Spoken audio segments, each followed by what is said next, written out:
So I got this wise idea to put this NOCO kind of like in the back here somewhere. But I don't want to drill a hole in the van. So the plan was to get this thing on here like that, get my generator on my rack in my basket, and then what I was going to do is put the inlet, this is where you would plug in, somewhere up there like this, so that I don't have to drill into the side of the van. But it's just a little short in there, so yeah, I wanted to drill the hole for this to go in, and maybe I can shave off a little of this edge to make it work. Maybe that's the way to do it.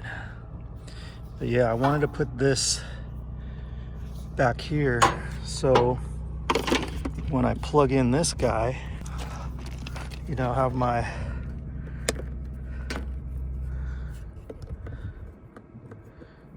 I could plug in the generator, have it going, and instead of having it go around the van and then up into the window where I have the power unit, I can plug it in here and then just have the wire come up to here.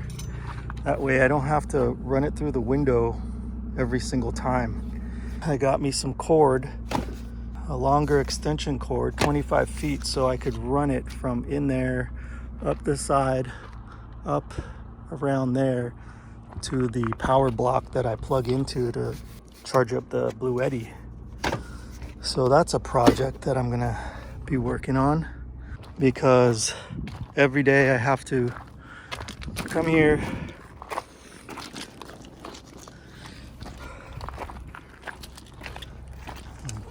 take my power cord, and the box sits up here on the dash, and I would relocate that up into the storage space up there where the Blue Eddy is.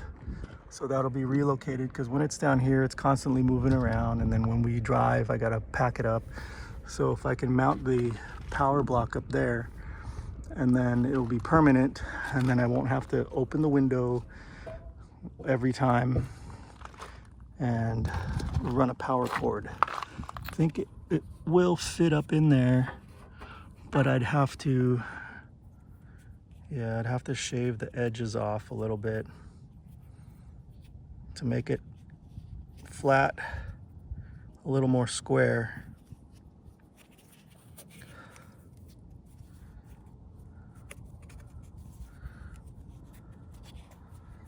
Yeah, that way I can just plug into this instead of having to run wires every day, wrap and unwrap. So that's the next project.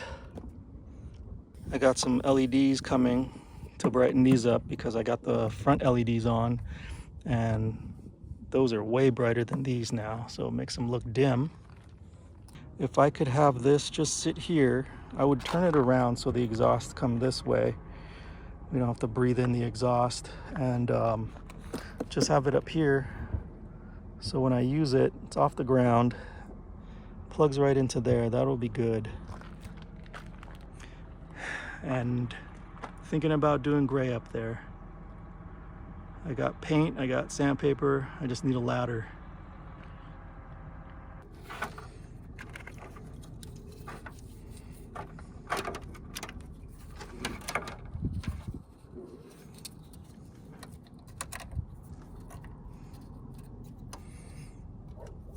So this has been helping.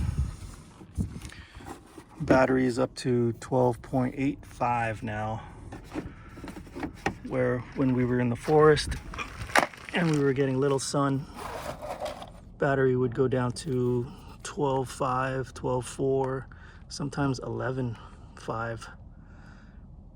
So that's working out pretty good. I got these little mouse deterrents that are working out. We're not hearing any thumping or scratching in the night, so those seem to be working. I'll just take them out now to save the battery.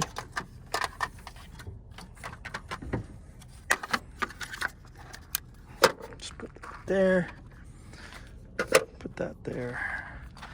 So that's the daily. Make sure this is on all day. Keep us topped. If anyone's interested, I'm selling these Monroes. They're rear shocks for the E350. They might fit 250s and 150s too. But these are brand new, still in the box. I took them out just to look at them. I was gonna install, but then we ended up getting the lift instead. So these I no longer need. If anybody wants to, there's the parts for it. If anybody wants to buy these, brand new, still in the box. These are, oh, let me get them out here. RV style with the coil on there. Part number 555010, Monroes. You can look them up, see how much they are. If you're interested, leave a message in the description or hit my email up. That's also in the description. We'll make a deal. If you're in the Quartzsite area and you want to get some brand new Monroe RV shocks for the rear of your RV or van, let me know. Until the next one.